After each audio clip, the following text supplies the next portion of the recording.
우리 오늘 역전을 꿈꾸다 우리 느헤미야의 우리 9장과 10장의 말씀을 가지고 한번 따라 합시다.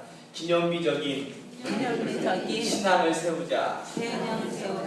오늘 이 말씀 가지고 저와 여러분들 모두가 은혜 받을 수 있는 귀한 시간 되시기를 축복합니다. 우리 지난 주간에는 우리 8.15 광복절이 있었지요. 최근에 우리 일본의 그 우경화의 그런 우려와 또 우리 대한민국 젊은이들의 그 역사 의식에 대한 문제가 다시 우리 도마 위에 올랐습니다. 그래서 참 우리 어른들이 일본에 대한 많은 그러한 부분들을 염려하고 우리 젊은 우리 사람들을 걱정하는 그러한 이야기를 제가 지난주에 많이 듣게 되었었는데 참 재미나는 이슈가 하나가 있었죠. 그러니까 우리 대한민국 젊은이들이 이 역사 의식을 바로잡기 위해서 어떻게 해야 될까 막 고민을 하다가 우리 박근혜 대통령이 한마디 딱 합니다. 아주 간단한 문제였어요. 수능에 한국사를 넣으면 해결될 거다. 아멘. 참 그런 게 언론에 그러한 이야기가 이제 퍼지면서 이제 서로 간에 갑론을박의 토론이 벌어지기 시작했습니다. 결국은 수능을 치르는 학생들에게 부담이 되고 사교육비에 또 부담이 된다는 이유로 잠시 후퇴를 하게 됐죠. 씁쓸했어요. 자기 나라 역사보다 영어가 중요시되는 나라. 참 아이러니한 나라 아니겠습니까? 그 단지의 신치호 선생이 아주 우리에게 주는 의미 있는 말이 기억이 납니다. 역사를 잊은 민족에게 미래가 없다. 이 말이 어떻게 보면 우리 가슴에 절실하게 다가오는 그러한 말이 아닌가라는 생각이 들어요. 우리나라의 또 우리 국정원 사건이나 NLL 논란 때문에 뭐 대통령의 어록이 없어졌다라고 막 그냥 한간에 많은 문제들이 있었잖아요. 뭐 여러 가지 역사들의 문제가 역사적인 문건 가운데 가장 의미 있는 문건이 과연 무엇이 있을까 한번 제가 생각해 봤어요. 우리 노무현 대통령의 NLL의 그 발언이 있는 문건이 아니라 우리나라 역사 가운데 가장 의미 있는 문건은 저는 이거라고 생각이 들어요. 1919년 일제치하에서 최남선 선생에 의해 작성되고 우리 애국지사 33인에 의해서 서명되었던 우리 기미 독립선언서. 여기 기미 독립선언서에 보면 여러분들 깨알같은 글씨라서 잘 보이지 않겠지만 여러분들이 앉아있는 좌측에 보면 거기에 이름들, 서명들이 있는 것들을 보게 됩니다. 정확히 33명의 이름이 기재가 되어 있지요. 저는 이 기록된 서명을 볼 때마다 가슴이 뜨거워지고요. 막 주먹이 막 불끈 쥐어져요. 여러분들은 어떻습니까? 야, 저기에 내 이름이 하나 있었으면 하는 마음. 아니면 내 조상 가운데 저 이름이 하나 있었으면 하는 그런 마음들 있지 않습니까? 호랑이는 죽어서 가죽을 남기고 사람은 죽어서 이름을 남긴다는 말이 있듯이 내 이름의 서명이 과연 어디에 쓰여지고 있는가? 어떻게 보면 내 이름이 쓰여지고 있는 그 곳을 보면 그 사람이 어떤 사람인지를 알 수가 있어요. 여러분들은 여러분들의 서명이 어디에 쓰여지고 있습니까? 혹시 카드 전표에만 쓰여지고 있는 서명으로 끝나지는 않으십니까? 오늘 본문의 말씀인 느헤미야 9장과 10장의 말씀을 보면 소위 예루살렘 성 그 수문이라고 하는 그 광장에서 이스라엘 백성들의 말씀의 부흥 운동이 일어나기 시작했습니다. 그래서 하나님의 부흥을 경험하고 성령님을 경험한 이스라엘 백성들이 자신의 죄를 회개하고 이제 하나님 앞에서 다시금 새로운 삶을 살기로 결단하는 그러한 시간을 갖는 내용이 이 9장과 10장에 기록되어 있죠. 그리고 이제는 내가 하나님 앞에서 새로운 삶을 사는데 새로운 결단을 살기로 내가 그 가운데 서명하는 그 내용이 그 가운데 있습니다. 느헤미야 9장의 말씀을 쭉 보시면 느헤미야가 이스라엘의 민족을 회복하는 거예요.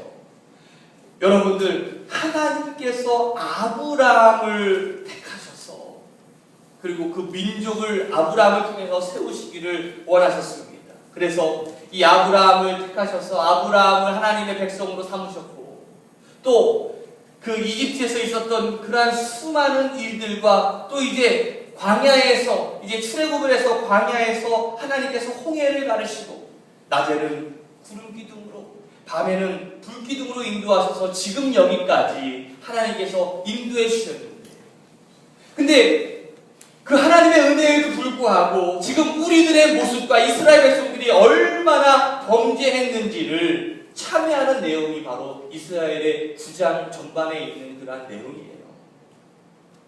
그리고 그런 다음에 이제부터 내가 절대로 이 불순종의 삶을 살지 않겠다라고 결심하고 있는 그 느헤미야와 이스라엘 백성들의 모습을 우리는 볼 수 있습니다.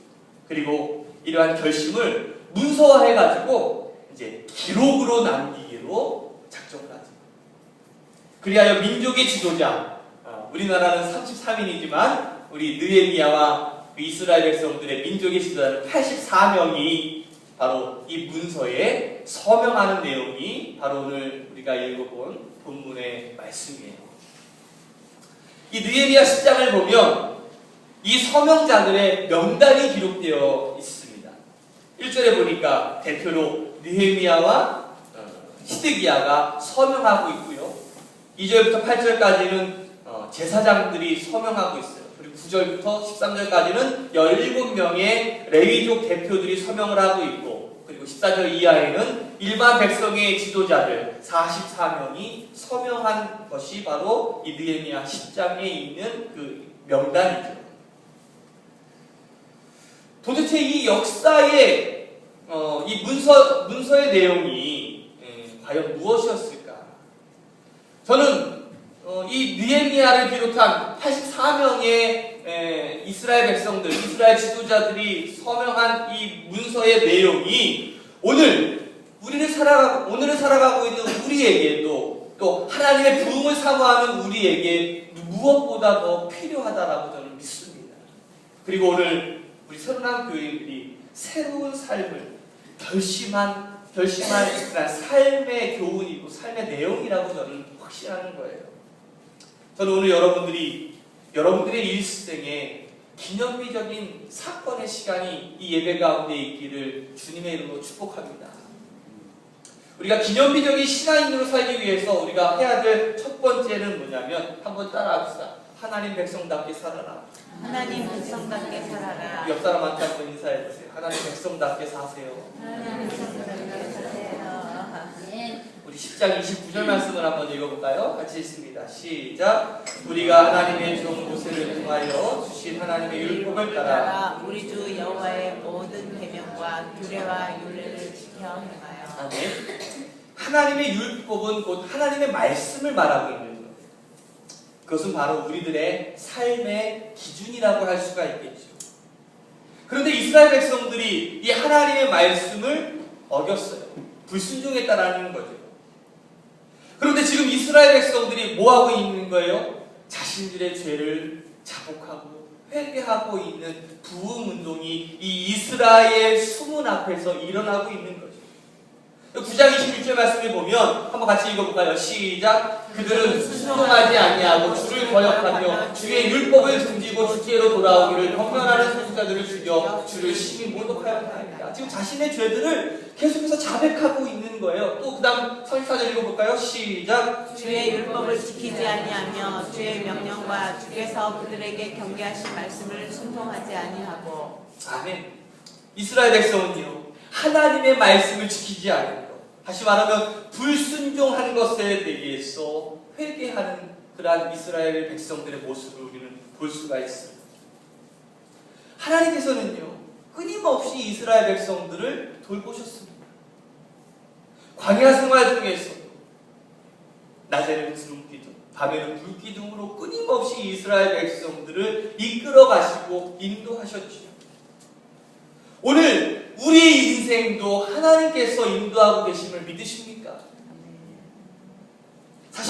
우리 민족도요 하나님의 크신 손의 도움을 얻었지요. 저는 이 8.15 해방도 하나님의 구원의 역사라고 저는 믿습니다. 왜 그러냐면 우리 함석헌 선생의 뜻으로 본 한국 역사에 보면 이 8.15 해방이 하나님의 전적인 도우심 때문이라고 이 함석헌 선생님은 말하고 있어요. 그 내용이 바로 이렇습니다. 일본의 지배로부터 해방은 도둑같이 뜻밖에 왔다. 해방이 이렇게 도둑같이 올 줄 아무도 모르는 것은 아무도 꾸민 사람이 없기 때문이다. 아무도 이에 대하여 공로를 주장할 만한 중간적인 자가 없다. 이 해방은 어느 인물이 힘써서 된 것도 아니요, 어느 파가 투쟁을 해서 된 것도 아니다. 왜 갑자기 하늘에서 떨어졌을까? 그 까닭 중 하나는 민중의 마음이 하나님에게로 향하기 위해서다. 이 해방은 민족주의자가 하는 것도 아니고 무정부주의자가 하는 것도 아니다. 하나님의 뜻이 있어서 우리에게 값없이 생명의 길을 열어주셨다. 그렇습니다. 하나님이 하신 거고 우리는 그 하나님의 역사를 믿어야 됩니다. 이스라엘 백성들을 가리켜서 또 다른 말은 선민, 또 신민이라고 부르고 있어요. 이 말은 하나님이 백성, 하나님이 선택한 민족이라는 뜻인데, 이 신민의 사명은 어떤 거냐면 하나님을 영화롭게 하고 모든 민족에게 제사장이 되는 민족이 된다는 걸 알겠어요. 그래서 출애굽기 19장 5절과 6절 말씀에 보면 이런 말씀이 있어요. 한번 같이 읽습니다. 시작. 세계가 다 내게 속하였나니 너희가 내 말을 잘 듣고 내 언약을 지키면 너희는 모든 민족 중에서 내 소유가 되겠고 너희가 내게 대하여 제사장 나라가 되며 거룩한 백성이 되리라. 너는 이 말을 이스라엘 자손에게 전할지니라. 아멘. 지금 이스라엘의 위기는 지금 하나님의 백성으로서 선민으로서 그 역할을, 그 사명을 감당하지 못하고 있다는 거죠. 느헤미야는요, 온 이스라엘 백성들과 함께 하나님의 백성으로 살지 못한 것에 대해서 회개하고 있는 거예요. 하나님의 백성답게 살지 못하는 것. 오늘 여러분은 그러한 자복과 그러한 회개가 여러분들 가운데 있습니까? 내가 한 주간 정말 하나님 백성답게 살았는가? 하나님 자녀답게 살았는가? 정말 그리스도인답게 살았는가? 오늘 느헤미야는 오늘 여러분들에게도 똑같은 질문을 던지고 있습니다. 수년 전에 그 하버드 대학에서 이러한 발표를 한 적이 있어요. 하버드 대학은요, 이제 낙제하면 1년 동안 정학을 주게 되는데, 그런데 이 10명의 낙제생 가운데 9명이요, 어느 나라 사람이냐면 우리 대한민국 사람이에요. 어디가 나 1등이야? 대학에 들어갈 때는 비슷하게 들어가요. 수준도 좋아요. 그런데 대학에서 공부를 하면 할수록 계속해서 낙제를 하고 떨어져. 그 이유가 뭔지 아십니까? 그 이유가 생각보다 간단하더라고요. 한국의 학생의 대부분의 목표는 뭐냐면 하버드 대학에 들어가는 게 목표예요. 그 목표를 이루고 나니까 이제 내가 해야 될 게 없는 거지. 참 중요한 의미가 있는 말인 것 같아요. 학교는 들어갔는데 더 이상의 목표가 없는 거예요. 우리 여러분들의 목표는 어디에 있습니까? 과연 여러분들의 삶의 목표는 과연 어디에 있습니까? 마찬가지로 오늘 우리에게 기념비가 중요한 이유가 무엇인지 아십니까? 이스라엘 백성들은요, 하나님의 역사를 경험할 때마다 기념비를 세웠어요. 홍해를 가르는 그 기적을 맛봤을 때, 요단강을 건너는 기적을 맛봤을 때마다 이 이스라엘 백성들은 하나님의 은혜를 기억하면서 기념비를 세웠어요. 그 기념비가 뭔지 아십니까? 내가 하나님의 백성답게 살겠다라는 의지의 표현이에요. 내가 하나님께 순종하지 못했다면 내가 회개하고 이제부터 내가 하나님의 백성처럼 살겠다라는 그 의지. 오늘 저와 여러분들이 하나님의 말씀이 제시하는 원칙에 따라 우리가 순종하며 하나님의 백성답게 살아갈 수 있는 우리 새로운 교우들이 되시기를 주의 이름으로 축복합니다. 두 번째로, 하나님을 떠나게 하는 모든 것들과 뭐 하세요? 절규해야 돼요. 하나님을 떠나게 하는 모든 것들로부터 우리는요 절규해야 됩니다. 우리 10장 우리 30절 말씀 한번 읽어볼까요? 시작. 우리의 딸들을 이 땅 백성에게 주지 아니하고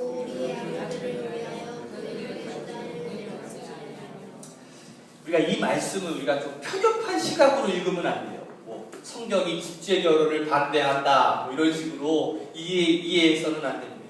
성경에는요 얼마든지 이 국제 결혼의 긍정적인 모습을 우리에게 알려주고 있어요. 대표적인 사람이 룻과 보아스 아니겠어요? 바로 예수님의 족보에 있는 그 조상 아니겠습니까? 다만 이 시점에서 국제 결혼이 금기 사항으로 선언된 이유는 뭐냐면 국제 결혼을 통해서 무분별한 그 이방 문화, 세속 문화의 영향을 경계하기 위해서요. 실질적으로 우리가 믿지 않는 사람들과 결혼하게 되었을 때 신앙의 문제로 상당히 문제를 일으키고 갈등을 일으키는 경우가 굉장히 많이 있지 않습니까? 그리고 이방인과의 관계를 끊는다라는 것은요 하나님을 만나지 못하게 하는 모든 것들로부터의 단절을 의미하고 있는 거예요. 예를 들어서 밤새도록 게임이나 미디어에 빠져있게 하거나 막 친구들 가운데 내일은 쉬는 날이니까 야 우리 밤새도록 스타하자 뭐 게임하자 하는 사람도 있어 없어요? 있어요. 우리 내일은 일요일이니까 푹 쉬자 놀자. 그리고 또 젊은 사람들은 야 나이트 가자 술 마시자 내일은 쉬는 날이니까 신나게 한번 놀아보자. 그래서 뭐 불금이다 불토다 막 이러면서 그냥 먹고 마시고 그냥 놀고 또 어른들 가운데는 우리 골프 치러 갑시다 골프 치러 뭐 스포츠 동호회에 있는 사람들은 운동하러 갑시다 운동. 그리고 요즘엔 또 유행이 캠핑이라고 하니까 우리 다 1박 2일로 캠핑 출발. 이 세상적인 쾌락과 재미, 수많은 것들이 하나님과 우리 사이를 방해하고 있죠. 우리 남문 쾌답의 저자 오마에 게니치는요, 인간을 바꾸는 방법이 세 가지라고 말하고 있어요. 첫 번째가 뭡니까? 시간을 달습니다. 두 번째는요, 사는 것을 바꾸는 것. 세 번째는요, 새로운 사람을 사귀는 것. 이 세 가지를 바꾸지 않으면 사람은 절대로 바뀌지 않습니다. 제가 지난주에 그렇게 얘기했는데 또 똑같은 자리에 계속 앉아있는 여러분들을 과연 무엇인가? 가만 보세요. 여러분들 앉아있는 옆자리는 항상 그 사람이죠. 여러분들 자꾸 바꿔야 된다니까. 그래야 자꾸 내가 새로워져. 나중에 우리 윤호진 청년 우리 고재용 원사 옆에 한번 앉아보기도 하고. 맨날 여자들만 좋아하지 말고. 우리 박주영 집사님 맨날 아들만 끼고 앉지 말고 옆에 좀 떨어뜨려도 앉기도 하고. 이 느헤미야가 바로 이 세 가지를 바꿔요. 이방인과 교제하던 시간을 하나님과 교제하던 시간, 이방인과 만나던 장소를 이제는 내가 하나님을 만나는 그러한 장소, 이방인과의 사귐을 이제는 하나님과의 사귐으로 변화 그리고 바꿀 것입니다. 그러자 하나님은요 이스라엘을 축복하셨어요. 그리고 거기에서부터 이스라엘의 부흥이 시작되는 것이죠. 지금도 그리스도인을 향한 하나님의 요구는 분명합니다. 아주 단순해요. 하나님을 떠나게 하는 모든 것들과 관계를 끊으라는 거예요. 그럼 내가 너를 축복하겠다라는 거죠. 거기에 대해서 느헤미야가 특별히 강조하고 있는 것이 있어요. 뭐냐면 안식일을 지키라라고 강조하고 있는 거예요. 우리 31절 말씀 한번 읽어볼까요? 시작. 혹시 이 땅 백성이 안식일에 물품이나 온갖 동물을 가져다가 팔려고 할지라도 우리가 안식일이나 성일에는 그들에게서 받지 않겠고 일곱째 해마다 땅을 쉬게 하고 모든 빚을 탕감하라 하였고. 아멘. 이 안식일 제도는요 구약시대 이 주의 백성들이 당시에 그 세속 문화와 그리고 영향에서 자신들을 지킬 수 있는 하나님의 선물이라고 믿었어요. 그 마르바던의 그 안식이라는 책을 보면 그 책에서 우리가 안식일을 지키면 안식일이 우리를 지킬 것이다 라는 그 말이 제 마음속에 참 느껴지는 바가 있어요. 주 5일 근무제가 시작되면서 종교계에 다양한 의견들이 있었습니다. 오히려 교회가 잘 될 거다. 왜냐면 토요일 날 놀고 주일 날 이제 교회 와서 열심히 헌신할 거다라고 했던 부류가 있는 반면에 아니다. 사람들은 그렇게 쉽지 않다. 아마 이제 노는 시간을 1박 2일로 놀 것이다. 저는 어느 쪽에 속했을까요? 전자였을까요? 후자였을까요? 후자 아니에요. 상당히 긍정적이에요. 분명히 우리 성도들이 굉장히 토요일만 아주 신나게 놀고 주일은 주에 전에 와서 헌신하고 봉사하는 일들이 더 많아질 거다라고 생각했는데 여러분들 느끼기에 어떻습니까? 전자인가요? 후자인가요? 얘기를 못하는 걸 보니까 결국 사람들은요 우리의 이상적인 생각과는 달리 노는 일에 그렇게 열심을 낼 수가 없어요. 그러니까 두 날은 결국 자신들이 노는 일에 다 사용하고 있었다는 것이죠. 참 노는 것도 중요하죠. 저는 삶을 좀 즐기라는 그런 마인드를 좀 가지고 있는데 중요한 것은 우리가 삶을 즐기는 것도 중요하지만 동시에 우리가요 세속적인 영향을 거부할 줄도 알아야 된다는 거예요. 안 된다라는 것은 안 돼라고 말을 할 수 있어야 된다는 것이죠. 1박 2일로 여행 가자고 하는 그 친구가 있다면 뭐라고 얘기해야 돼? 안 돼. 그날 밤에는 와야 돼. 왜? 나는 그리스도인이니까. 그럼 이 주일 성수 참 중요한 신학적인 의미가 있지만 그러나 신학적인 의미를 떠나서 현실적인 면에서 그러니까 실생활적인 면에서도 우리에게 매우 중요한 의미를 우리에게 주고 있어요.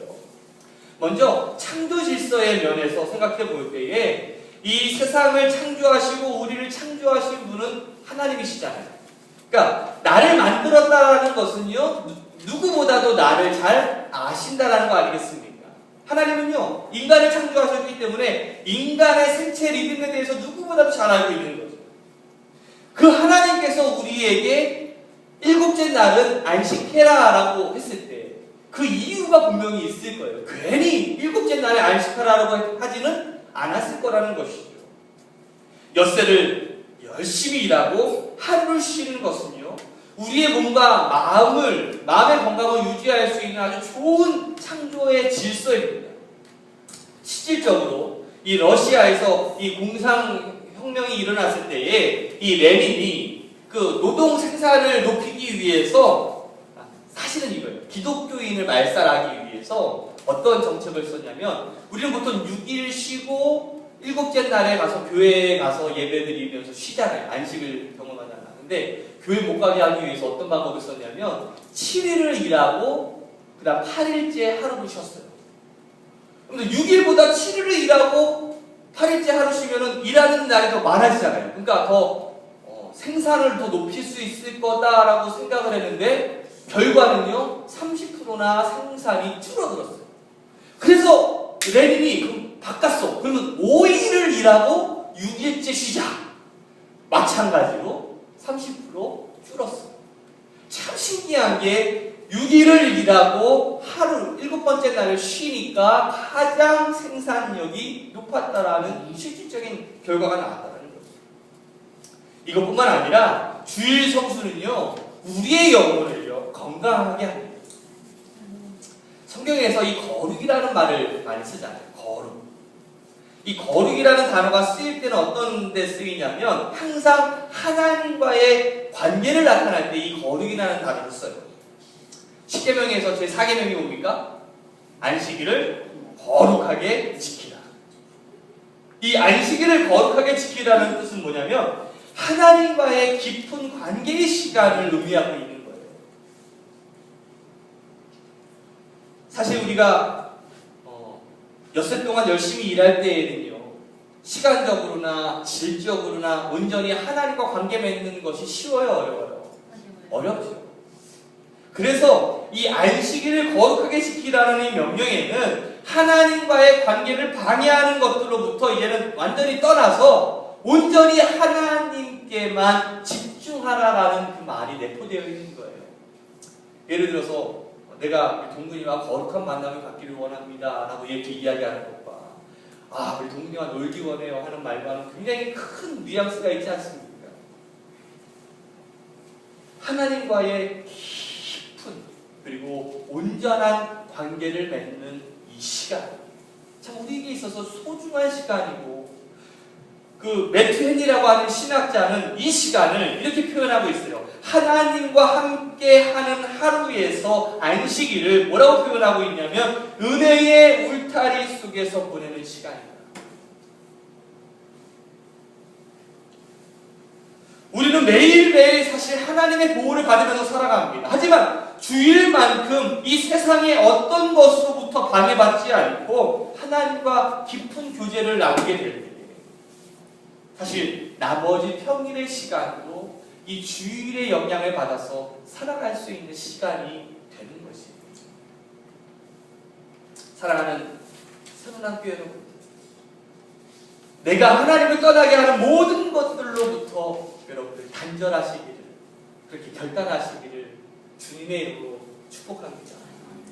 마지막으로 다음 세대를 위해 위대한 기념비를 남겨라.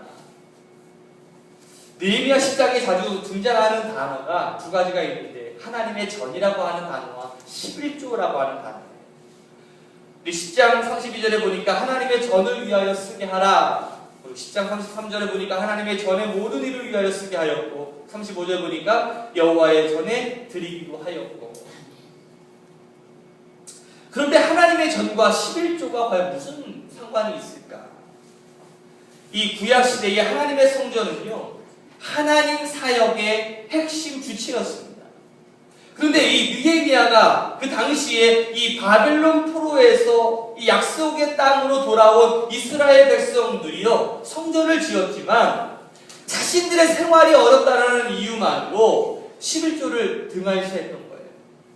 이로 인해서 성전 관리가 어려워지게 되었고, 그런데 그 11조를 먹고 사는 그 제사장들과 레위인이 이제 경제적인 어려움을 당하게 되니까 이제 그 성전을 떠나가게 되는 것이죠. 그런데 이제 지금 이스라엘이 하나님의 부흥을 체험하자 이 주의 전을 위해서, 하나님의 성전을 위해서 11조를 실천하겠다라는 결심을 하고 있는 거예요. 10장 35절 말씀해볼까요? 같이 읽습니다. 시작. 해마다 우리 토지 소산에 하나님과 각종 가물의 찬송을 여호와의 전에 드리기로 하였고. 그때도 어려웠지만 지금도 어려워요. 그러니까 상황이 뭐 크게 달라진 것은 아니에요. 뭐 삶의 여유가 생기면 하겠다라는 그런 내용도 아니라 거기에 우선순위를 부여하고 있는 거예요. 가장 먼저 하겠다라는 거죠. 이것은 내가 드릴 수 있는 최대의 헌신이 아니라 최소한의 헌신이라는 것이에요. 이 느헤미야 당시 이스라엘 민족이 그렇게 이해하고 있습니다. 사실상 이 구약 시대에는요, 정상적인 믿음 생활을 하는 이스라엘 백성들이 드린 그 모든 11조를 합산하면 약 한 23%에서 30%예요. 왜 그러냐면 11조 말고 어려운 이웃을 위해서 드리는 구제의 11조까지 포함하면 약 23%에서 30% 정도를 헌금으로 들었어요. 최근에 예수교 장로회에서 헌법 개정을 놓고서 참 많은 논란이 있었습니다. 여러분들도 한국일보나 다른 국민일보 신문을 보신 분들 참 거기에 제목부터가 아주 굉장히 자극적이게 다가오잖아요. 11조를 안 하면 교인 자격 중지? 하면서 물음표 하나 딱 쳤잖아요. 혹시 보신 적 있으십니까? 그 내용을 보면서 참 제 마음이 참 씁쓸했어요. 여러분들이 이 내용을 보면서 어떤 생각을 했는지 잘 모르겠지만 그 내용이 이거예요. 제17조 장로교회에서 이제 헌법 개정하면서 이제 썼던 내용인데, 교인의 자격 정지. 여러분들 교인도 자격 정지당할 수 있다는 거 아시고 있었어요? 1. 교인이 특별한 사정이나 교회에 연락 없이 6개월 이상 교회를 떠나 예배에 참석지 아니하였을 경우 교인의 모든 자격이 정지된다. 2. 타 지방으로 거주를 옮겨간 교인이 1년 이상 교회를 떠나 교인의 의무와 권리를 감당하지 아니할 때에는 교인의 자격이 정지되고 별명부에 옮겨야 한다. 3. 교인으로서 6개월 이상 예배에 계속 출석지 아니하거나 11조 헌금을 드리지 않는 교인은 권리가 자동 중지된다. 참 이 이야기가 이 세상에 웃음거리가 되고 있었어요. 여러분들 어떤 느낌일지 모르겠지만 뭐 이런 조치를 취하게 된 이유도 있어요. 뭐냐면 신천지를 막기 위한 조치예요. 왜냐면 신천지가 11조를 교회에다 드리지 않아요. 신천지는 신천지에다가 내잖아. 그러면서 이렇게 교회의 당회를 장악을 해가지고 일종의 산업기기 작전을 펼치는 거죠. 그래서 뭐 지방에 있는 교회에 가가지고 이렇게 담합을 해가지고 이 당회에 이렇게 의결권 같은 것들을 둬가지고 교회를 힘들게 하는 경우도 상당히 많이 있다라고 하더라고요. 뭐 신천지를 막기 위한 조치라고도 하지만 11조를 안 한다고 해서 교인의 자격을 중지시키는 교회도 웃기고요. 그리고 교인이면서 당연한 의무인 11조를 안 하는 것도 웃기고, 그러니까 교회가 세상의 코미디로 변해버렸다라는 그 사실에 씁쓸한 마음이 듭니다. 어떤 지방도시의 청년이 목사님께 와서 이런 기도 부탁을 합니다. 목사님, 제가 11조를 많이 드릴 수 있도록 저를 위해서 기도해 주세요. 그러자 목사님이 청년에게 묻습니다. 그럼 현재는 11조를 하고 있습니까? 그랬더니, 그러자 청년이 지금은 제가 수입이 10만 원밖에 되지 못해서 못하고 있습니다. 라는 거예요. 그러자 목사님이 뭐라고 얘기하냐면 지금부터 매월 10,000원씩 11조를 드리기로 약속하면 제가 기도하겠습니다. 그래서 이제 이 청년이 그 약속을 하면서 계속해서 끊임없이 11조를 드리기 시작했어요. 그래서 이후 청년이 11조가 늘어나면서 처음에는 10,000원 드리다가 그 다음에는 5만원, 10만원, 20만원, 마침내 200만원을 드리는 그런 11조를 드리게 되었어요. 그러자 이제 청년이 갈등하기 시작해서 다시 목사님을 찾아오는 거예요. 목사님, 은원 드릴 게 있습니다. 목사님, 솔직히 20만원 11조 할 때는 드리기가 어렵지 않았는데 11조가 100만원을 넘어서니까 마음이 힘듭니다. 어떻게 할까요? 청년의 얘기를 한참 듣던 목사님이 이렇게 말씀합니다. 할 수 없지요. 제가 주님께 다시 형제가 11조를 감당할 만큼만 드릴 수 있도록 수입을 조정해 달라고 기도해야 되겠습니다. 설교 중에 헌금 이야기만 나올 때마다 긴장하고 부담 느끼는 사람들이 많이 있습니다. 사실 저도 헌금 얘기할 때마다 굉장히 부담이 될 때가 많이 있습니다. 하지만 어떤 분들은요, 영적인 교회에서 왜 물질 이야기가 언급되어야 되는가라고 이렇게 묻기도 하지만, 그런데 그 지난 세기에 영국의 유명한 설교가였던 캠벨 몰간 목사님은 이렇게 중요한 말 하나를 남겨요.